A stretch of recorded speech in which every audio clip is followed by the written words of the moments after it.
Donc maintenant, je vais accueillir Patrick Guillot, qui est le coordonnateur de la séance que nous organisons aujourd'hui avec la spécialité dermatologie, avec qui finalement on a beaucoup d'interfaces et de points communs, notamment dans le domaine de l'oncologie avec toute la chirurgie du mélanome et les autres pathologies dermatologiques. Donc Patrick Guillot.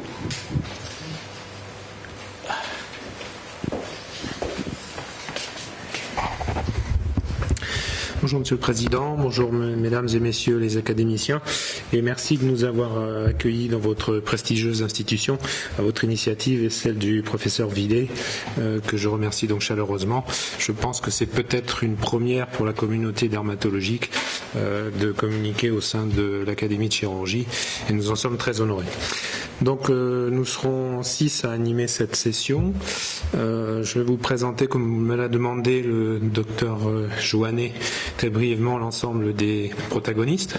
Honneur aux dames, docteur Véronique Blatière, qui exerce à la Polyclinique Saint-Roch à Montpellier, qui est également praticien hospitalier à temps partiel dans le service de dermatologie du CHU de Montpellier, où elle exerce essentiellement la chirurgie oncologique et aussi la chirurgie inguéale. Elle est membre depuis une vingtaine d'années de l'Académie américaine de dermatologie, de la Société française de chirurgie plastique et esthétique de la face, chargée d'enseignement à l'Université de Montpellier, et elle coordonne régionalement le diplôme interuniversitaire de chirurgie dermatologique qui a été créé en 2000 sous l'initiative du professeur Claire Bello. Elle est enfin expert judiciaire auprès de la Cour d'appel de Montpellier. Le docteur Anne-Sophie Dudkiewicz est mon associé à l'hôpital privé Wallerstein sur le bassin d'Arcachon, près du Cap Ferré. Elle est ancien chef de clinique de l'Université de Bordeaux, attachée dans le service de dermatologie pédiatrique de l'hôpital Pellegrin Enfants du CHU de Bordeaux. CHU qui est un des rares, comme Necker à Paris ou quelques autres en France, à bénéficier d'une unité pédiatrique dermatologique. Elle est aussi vice-présidente du groupe d'études et de perfectionnement en chirurgie ambulatoire dermatologique, qui est une association d'Aquitaine de chirurgie pluridisciplinaire, où se côtoient plasticiens, chirurgiens maxillofaciaux, ORL, oculoplasticiens, entre autres. Le docteur Jean-François Seilly exerce en libéral à Saint-Germain-en-Laye. C'est un ancien chef de clinique de la PHP. Il est attaché à Ambroise Paré au CHU de Boulogne, où il est un des pionniers en France de la chirurgie de Mohs en termes de chirurgie cutanée. Il est actuellement président de la Fédération française de formation continue en dermatologie. Il est particulièrement expert aussi en imagerie en termes de dermatoscopie. Il a travaillé avec moi à l'INCA pendant 18 mois où nous avons eu l'honneur de faire la connaissance justement du professeur Villet dans un groupe de travail consacré aux critères organisationnels et de qualité en chirurgie où toutes les spécialités étaient représentées. Enfin, il est membre de nombreux groupes de travail à la HAS, notamment pour la prise en charge des basocellulaires, du carcinome épidermoïde et du mélanome. Le docteur Jean-Christian Slett est anesthésiste à Montpellier, praticien hospitalier. Il est membre de la Société française d'anesthésie et réanimation et en a été un administrateur. Il est titulaire d'un DEA de pharmacologie et il a une grosse activité de publication, dont 5 sont consacrés à un sujet qu'il va traiter aujourd'hui avec le docteur Blatière, qui est l'anesthésie locale tumescente. Le docteur Philippe Alzieux exerce à Nantes, ancien chef de clinique de l'Université de Nantes, praticien attaché en dermatologie au CHU et depuis quelques années membre du conseil d'administration du groupe chirurgical de notre Société française de dermatologie. Enfin, votre serviteur, j'exerce donc à l'hôpital privé Wallerstein, une structure de 135 lits, dont j'ai présidé la CME il y a quelques années. Je suis praticien hospitalier à temps partiel à l'hôpital Saint-André au CHU de Bordeaux, où je n'y fais essentiellement là-bas que de la chirurgie dermatologique oncologique, titulaire d'un desk de cancéro-option chirurgie. Je suis président actuellement de ce groupe d'Aquitaine dont je vous ai parlé, le GPCAD. J'ai présidé le groupe chirurgical de la Société française de dermatologie. J'ai eu la chance de bénéficier au Collège français de chirurgie dermatologique de l'enseignement très précieux de plasticiens comme Jacques Préau ou Michel Texier et de Max Santoul, un dermato très orienté déjà depuis de nombreuses années sur la dermatologie interventionnelle. Enfin, je suis actuellement secrétaire adjoint de la Société française de chirurgie plastique de la face. J'ai donc travaillé à l'INCA en compagnie du docteur Jean-François Seilly sur ce groupe de travail en chirurgie. Et enfin, je suis chargé d'enseignement à l'Université de Bordeaux.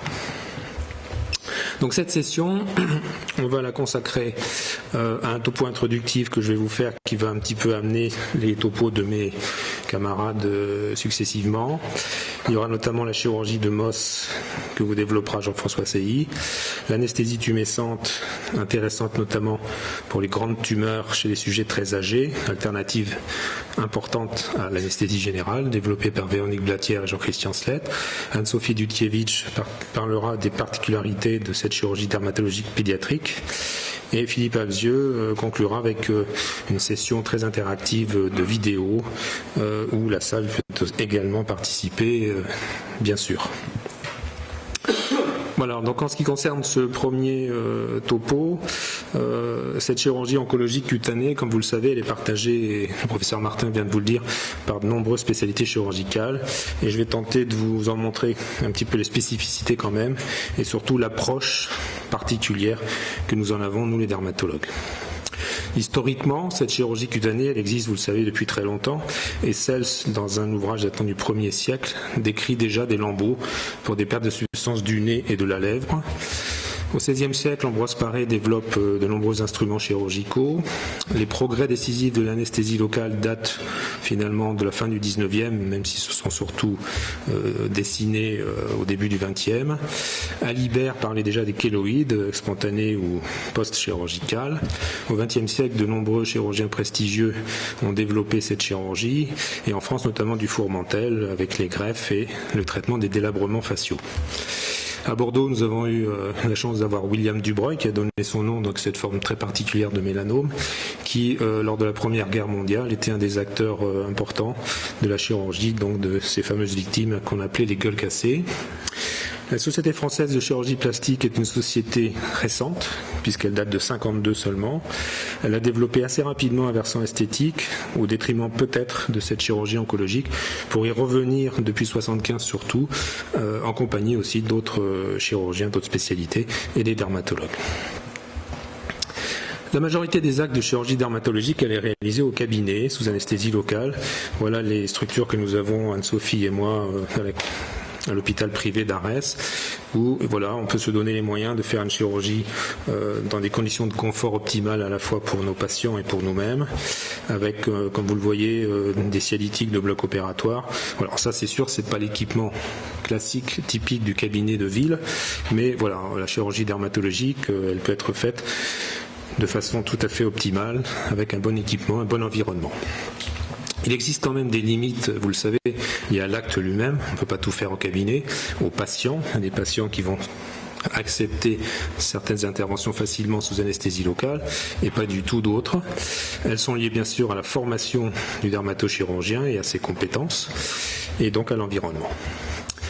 Dans une étude que nous avions menée avec le groupe chirurgical de la Société française de dermato en 2005, nous avions publié dans le British Journal of Dermatology, on a bien mis en évidence que ce qui compromet le confort et la sécurité du patient comme du chirurgien, sur une étude prospective de près de 3800 cas, c'est la durée d'intervention. Quand elle dépasse 30 minutes, on commence déjà à avoir un peu plus de complications potentielles. Le risque hémorragique, bien sûr, avec tous ces patients maintenant qui sont sous anticoagulants ou antiagrégants plaquettaires, la complexité de l'acte chirurgical, les doses d'anesthésie locale, même si la lidocaïne adrénalinée permet d'utiliser des doses plus importantes que la non adrénalinée, la dose maximale est de 7 mg par kilo de poids corporel. La douleur et le stress du patient et bien sûr les altérations des fonctions supérieures. Alors comment l'anesthésiste peut être utile au dermatologue? Jean-Christian va nous en parler bien sûr, mais déjà en prenant en charge des patients ciblés dans un établissement de soins. Et pour ma part, c'est vrai que j'aime beaucoup travailler en compagnie et pas tout seul. La collaboration, elle commence par la prise de conscience du risque, de la connaissance des gestes et des soins d'urgence, d'où l'importance de la consultation préopératoire qui est souvent négligée par beaucoup de nos collègues dermatologues. Et s'il y a bien un terme que je trouve détestable, c'est celui de petite chirurgie. Et comme le disait Raymond Villain, que certains d'entre vous ont sans doute connu bien sûr, il n'y a pas de petite chirurgie, mais il m'a été amené à rencontrer les petits chirurgiens.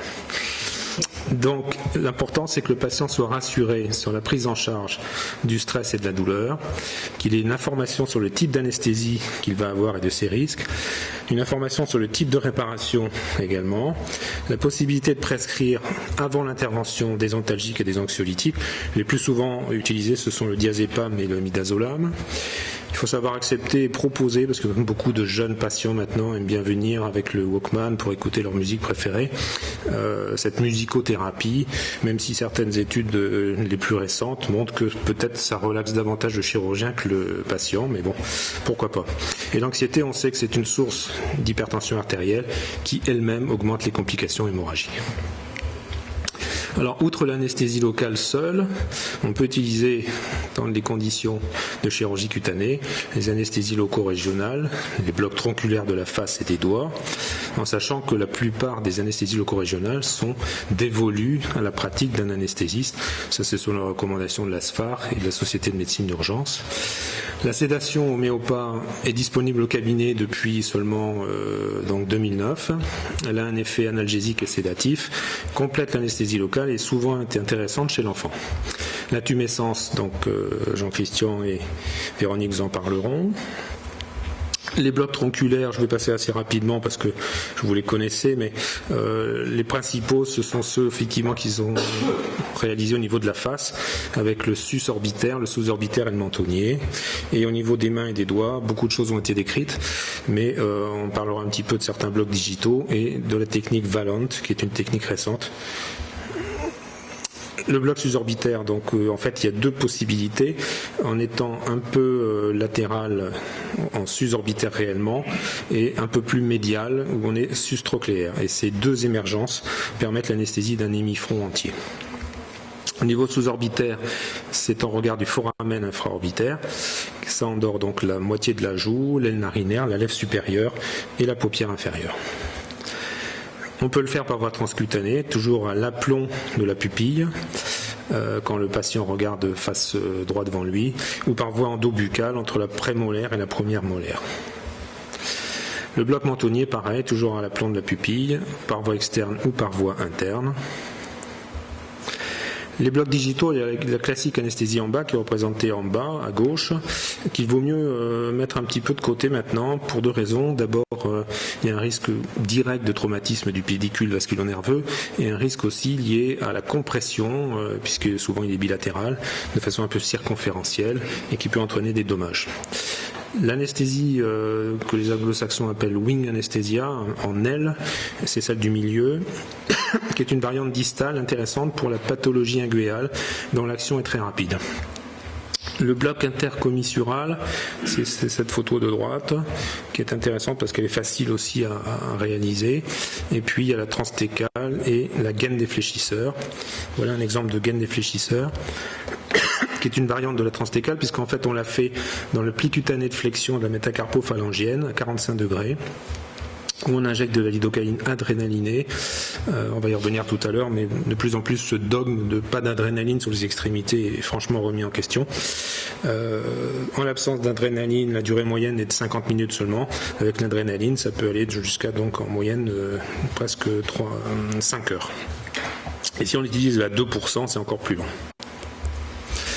Le Valant, c'est pour Wide Awake Local Anesthesia No Tourniquet, c'est-à-dire que c'est une anesthésie locale sans garrot qui permet donc d'éviter un bloc moteur, qui permet d'éviter le saignement lié à l'effet vasoconstricteur de l'adrénaline et l'inconfort du garrot, le patient ne le ressent pas. Voilà, c'est Lalonde, plasticien canadien-britannique, qui a décrit cette technique et dans une belle étude prospective sur plus de 3000 cas, il confirme effectivement le fait que c'est plus un mythe qu'autre chose de ne pas utiliser l'épinéphrine dans les blocs digitaux. La tumeur la plus fréquente en chirurgie dermatologique, c'est le basocellulaire. Alors c'est vrai que beaucoup de cancérologues ont tendance à nous railler un petit peu en disant mais ça c'est pas des cancers. Bon, l'expérience prouve que certains cas sont parfois très évolués, dans des localisations très à risque, notamment tout ce qui est périorbitaire, périnarinaire, péribuccal. Et effectivement, la chirurgie est quand même le traitement préférentiel des basaux et dans la plupart des cas, on obtient une guérison sans récidive. Alors ce qui est important, c'est de bien identifier le type de tumeur et surtout de définir les marges d'exérèse. Alors pour ça, il y a des conférences de consensus où on lui dit par exemple le carcinome basocellulaire à faible risque, c'est 3 à 4 mm de marge. Mais l'important finalement, c'est surtout aussi de savoir évaluer ces limites tumorales avec une qualité d'examen qui va conditionner l'efficacité de cette chirurgie. Donc d'abord une bonne lumière, bien regarder la tumeur, bien l'étirer, bien la palper, de façon à percevoir souvent une composante infiltrante sous-cutanée qu'on ne voit pas forcément uniquement à l'œil. Voilà un exemple où on a un carcinome basocellulaire de la jonction cutanéo-muqueuse et vous voyez qu'en étirant, on voit que finalement la lésion semble plus importante que ce qui était apparemment le cas. Tout ça, il faut le faire avant d'infiltrer l'anesthésie locale, avant que les tissus soient gonflés, de façon à apprécier les limites latérales et profondes. Ici, un exemple où finalement il n'y a pas eu besoin d'une exérèse transfixiante. Le caractère invasif est envisagé au mieux dès la consultation opératoire et même si éventuellement on n'a pas prévu une chirurgie en 2 temps, un temps d'exérèse, un retour d'anapathe et un temps de reconstruction, eh bien on peut changer d'avis en cours de route et se dire finalement, là on voit bien à droite au milieu une zone où macroscopiquement il reste de la tumeur, qu'on renlève, mais bon, il peut encore effectivement y avoir une exérèse incomplète au retour du compte rendu et à ce moment-là, on fait un pansement secondaire avant de greffer, avant de faire une réparation. Faut-il faire une biopsie avant cette chirurgie du baso ? Quand on regarde tous les référentiels qui existent, elle n'est pas systématique, le diagnostic étant souvent clinique quand même.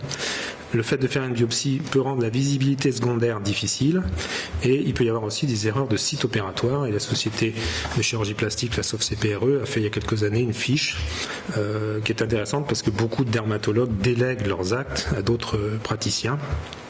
Et c'est vrai que si on n'a pas pris préalablement une photo, si on n'a pas bien visualisé la zone biopsiée qui a quasiment n'est plus visible après la biopsie, on peut avoir des problèmes. Alors cette biopsie, cependant, elle ne précise pas toujours le sous-type histologique et elle a tendance parfois à sous-estimer le caractère plus ou moins agressif histologiquement. Elle peut être intéressante aussi parce qu'elle peut diagnostiquer une tumeur annexielle, dont certaines ont un potentiel destructeur local beaucoup plus important, comme le carcinome trichoblastique.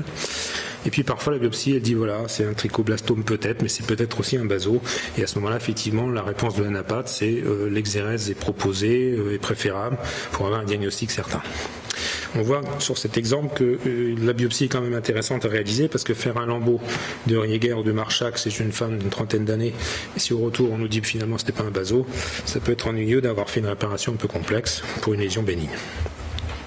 Pour encore mieux voir, alors vous avez l'imagerie non invasive.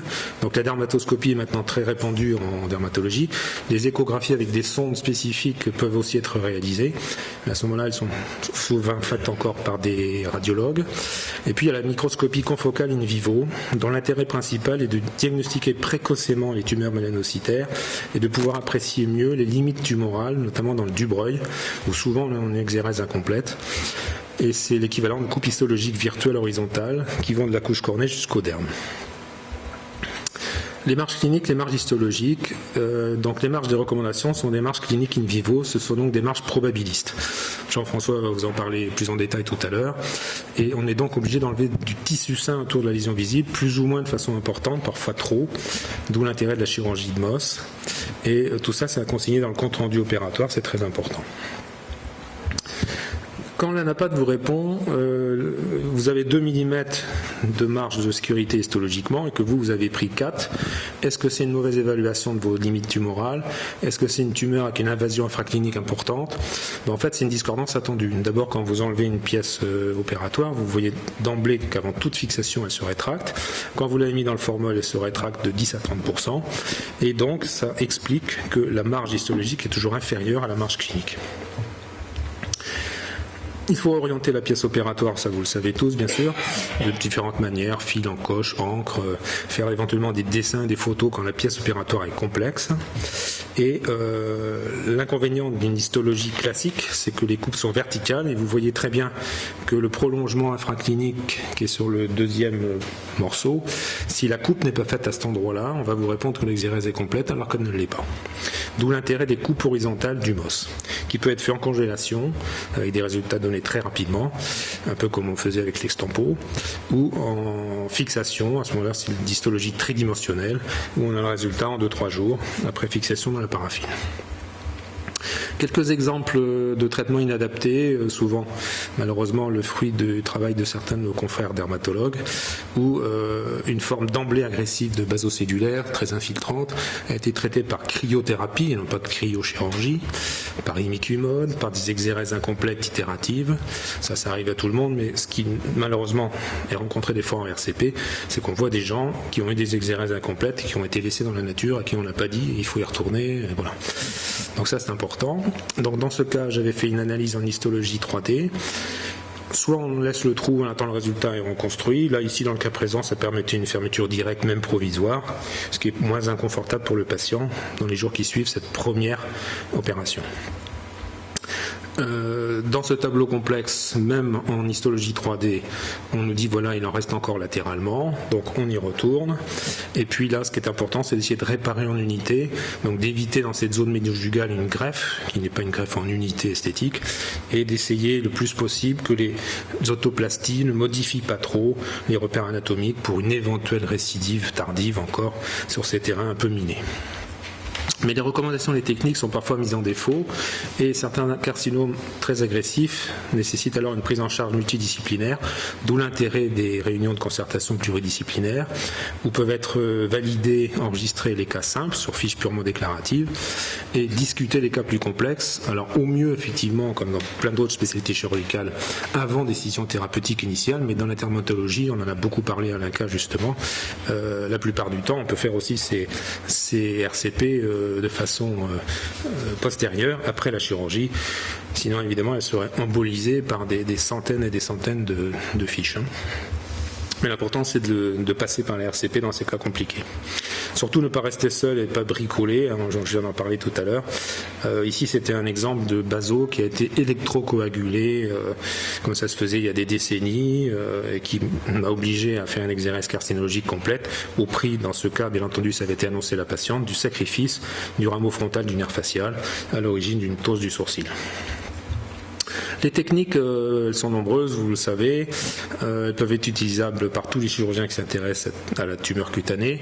Ce choix est dicté aussi par les habitudes personnelles, c'est vrai qu'on a tous un peu nos préférences, mais peut-être que le dermatologue a une sensibilité un peu différente, un peu particulière, et vous voyez ici un exemple d'ouvrage qui a été fait par des collègues plasticiens à l'époque où ils commençaient leur pratique, et qui d'eux-mêmes aujourd'hui reconnaissent qu'ils ne feraient plus ce genre de réparation.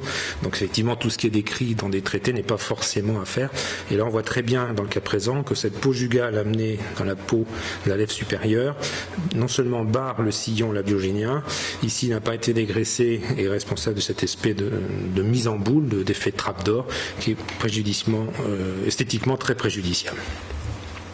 Alors je vais vous finir pour conclure à vous montrer 2 ou 3 exemples pratiques de localisation anatomique différentes, de pratiques de cabinet ou de plateau technique lourd. Le fuseau peut être complété par des petits artifices comme par exemple une sorte de Webster unilatéral non transfixiant qui consiste à enlever un croissant semi-lunaire autour du pied de l'aine narinaire de façon à aider le rapprochement. Et vous voyez que l'intégralité de la cicatrice est comprise dans les plis et y compris dans un futur pli radiaire de la lèvre supérieure. Le lambeau en îlot peut être intéressant pour réparer des grosses pertes de substance, mais son inconvénient principal, c'est le trait inférieur, qui peut être visible, et surtout parce qu'il n'est pas conforme aux lignes de moindre tension cutanée dans cette zone. Ici, ça va, parce qu'en fait, on est quasiment le long de la jonction cutanée-muqueuse. Une alternative élégante, c'est cette plastie selon bureau, une plastie d'échange, où là encore, on a une grande partie des cicatrices qui est intégrée dans des sillons naturels. Et en dermato, un de nos gold standards, c'est cette plastie d'avancement rotation intralabiale qui a été décrite initialement par Zuboff et que notre collègue toulousain Jean-Yves Bailly a beaucoup popularisé en France. Et elle s'adapte particulièrement pour des pertes de substance de 2 cm de diamètre maximum.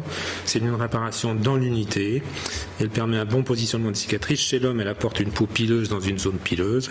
Et en fait, Bailly a décrit 3 lambeaux selon des zones qui sont parafiltrales, plus externes sur la lèvre ou sous-narinaires. Cette technique a intéressé notamment à Bordeaux beaucoup de nos collègues plasticiens ou ORL, et j'ai donc refait une petite publication plus tardive dans une revue d'ORL, car c'est vrai que c'est un lambeau franchement élégant. Ici, dans la zone parafiltrale, il y a une grosse composante de rotation. Ici, donc, on voit qu'il faut enlever un petit peu d'excès tissulaire, muqueux et musculaire pour éviter une accumulation de tissu. Ici, dans la zone sous-narinaire, c'est peut-être la zone idéale parce que là, franchement, on ne voit pas grand-chose au niveau cicatriciel. Même pour des pertes de substances un peu plus importantes. L'âge, évidemment, ici rend la plasticité majeure. Un exemple de baso de la pointe nasale dans une localisation assez basse, proche de la columelle, donc c'est encore plus délicat. Et plutôt que d'envisager des lambeaux de type Rieger, on peut rester strictement intranasal en faisant donc un bilobé, qui au départ est très cicatricielle, mais vous voyez qu'à 18 mois, bon, il y a un petit peu de maquillage chez cette femme très coquette, mais qui s'intègre bien et avec des cicatrices qui deviennent quand même bien discrètes. Ceci dit, on ne peut pas le proposer à tout le monde. Et vous voyez ce nez typique, très séboréique, de rhinophyma. Là, c'est compliqué de nécrose parce que ce sont des lambeaux à pédicule très étroits, sur des peaux aussi parfois de fumeurs. Et ce qui est important ici, c'est de bien voir que le suivi post-opératoire est primordial, que la gestion rigoureuse de l'évolution cicatricielle permet d'éviter que le patient aille échouer dans un service d'urgence où on va lui dire « mais mon pauvre monsieur, mais qui c'est qui vous a fait ça ?» Donc vous gérez vous-même vos complications. Vous faites un véritable accompagnement cicatriciel.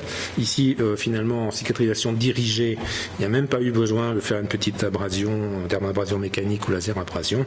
Mais voilà, il faut être présent, il faut vraiment être disponible pour s'occuper des suites post-opératoires quand elles ne sont pas prévues comme on le pensait.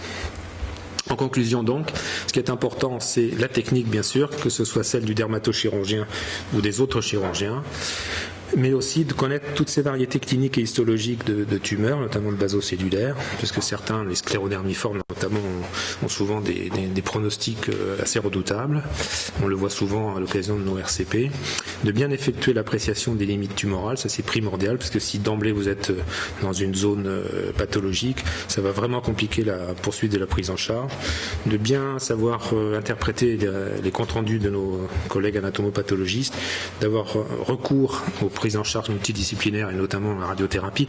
À Bordeaux, nous avons, comme dans assez peu de centres en France, de la radiothérapie de contact, de basse énergie, qui en moyenne permet de délivrer par exemple 40 grès, non pas sur 5 séances par semaine pendant X semaines, mais 5 semaines, 2 séances par semaine.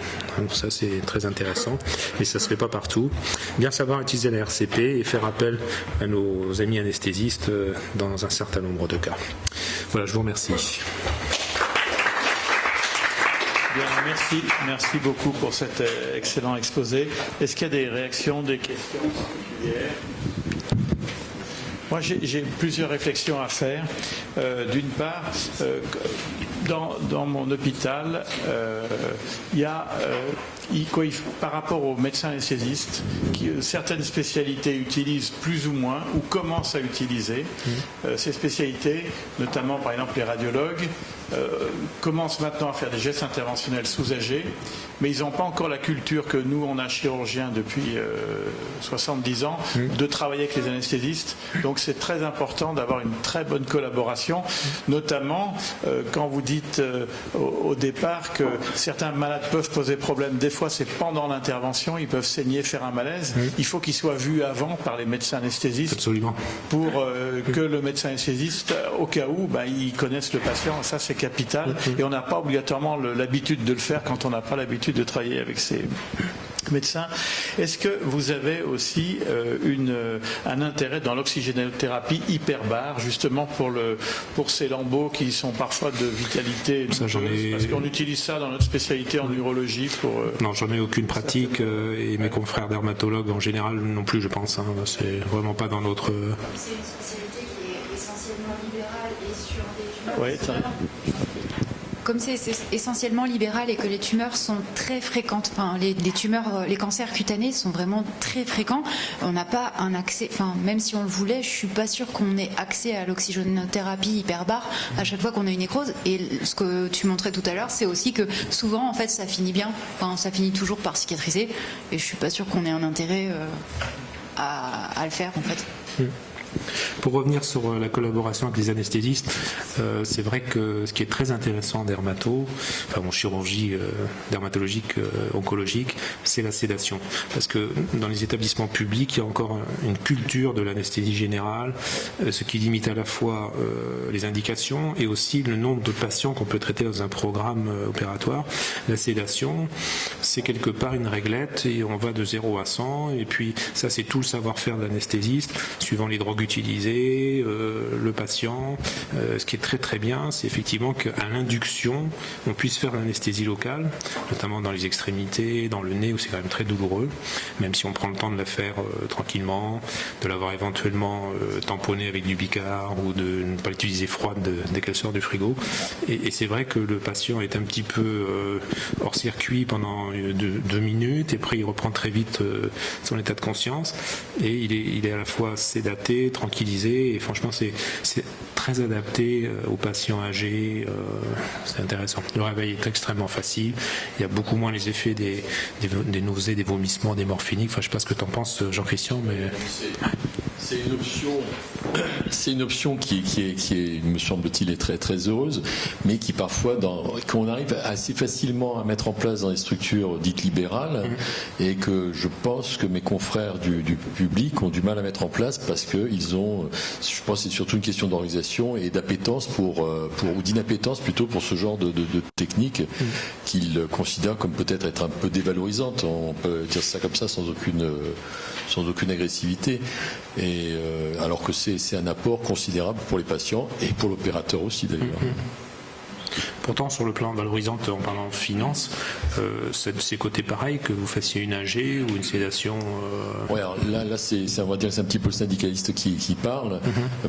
L'avenir de ces techniques est incertain, à échéance un ou 2 lustres, parce que il y a visiblement des désirs de modifier les modes de cotation de nomenclature dans le domaine de l'anesthésie qui vont faire que peut-être les techniques de sédation vont être un petit peu dévalorisé, en termes monétaires. Enfin, à l'heure où tous les 10 ans, l'incidence des tumeurs cutanées double, c'est vrai que c'est quand même intéressant de pouvoir faire 6 ou 7 sédations dans un programme opératoire de 6 heures que 2 ou 3 AG. En termes d'efficacité, c'est indéniable. C'est indéniable. Et puis pour les patients, c'est sûr que la sédation, c'est quand même beaucoup plus agréable à vivre dans le post-acte. Et là, il me semble que pour les soins périopératoires, il est important que les interventions qui doivent être faites dans ce cadre soient faites dans un bloc opératoire avec toute l'infrastructure en matériel, en équipement. Et alors, oui et non. Les blocs opératoires multidisciplinaires de ce côté-là peuvent s'y prêter. Oui et non, parce que l'étude prospective que nous avions menée en 2003 là, montre bien qu'il n'y avait pas de complications infectieuses importantes dans la pratique de cabinet. Et puis on sait tous que dans les structures hospitalières, il y a quand même un nosocomial, des germes particulièrement agressifs qu'on n'a pas avec les germes de vigne. Voilà. Alors après, je dis pas qu'il faut tout faire au cabinet. Et de toute façon, au cabinet, on peut faire les choses avec la rigueur, la maîtrise du risque infectieux qui s'impose, suivant les recommandations des sociétés d'hygiène, etc. Ça n'empêche pas, mais c'est vrai que dans cette étude, on avait moins d'1% de complications infectieuses avec la pratique de cabinet sous-local, des complications hémorragiques relativement peu nombreuses aussi, avec une bonne maîtrise de l'hémostase, que ce soit en mode monopolaire ou bipolaire. Et les anticoagulants, on n'a pas le temps de parler de tout ça, mais c'est vrai qu'en pratique, on les arrête rarement, parce que la chirurgie cutanée appartient à cette chirurgie à faible risque hémorragique. Et de toute façon, c'est pas une décision que le dermato doit prendre tout seul. Faut au moins demander au cardiologue ou à l'anesthésiste si on arrête ou pas les anticoagulants oraux directs. Et puis voilà, il y a des recommandations qui existent. Par exemple, le Xarelto, on l'arrête la veille, au soir, on le reprend 6 heures après l'intervention. Enfin voilà, c'est pas 5 jours comme dans le risque hémorragique élevé, quoi. Pour apporter un petit argument supplémentaire à ce qu'on appelle l'office surgery, le très bon exemple, parce qu'il y a beaucoup d'orthopédistes présents, je crois, c'est ce qui se passe au Canada depuis toujours. La chirurgie du canal carpien se fait au cabinet. C'est un geste assez banal qui se fait sous local, au cabinet, et ça n'a jamais posé moins de problèmes. Mais cette vision du monde commence à arriver en France aussi. Oui, tout à fait. Ouais. Mais bon, il faut mettre au cabinet les patients qui en ont besoin et au bloc opératoire. Donc Bien il faut sûr, qu'il y ait une sorte de tri. Réflexion, absolument, tout à fait. Je vous remercie beaucoup. Merci, Monsieur le Président. Merci.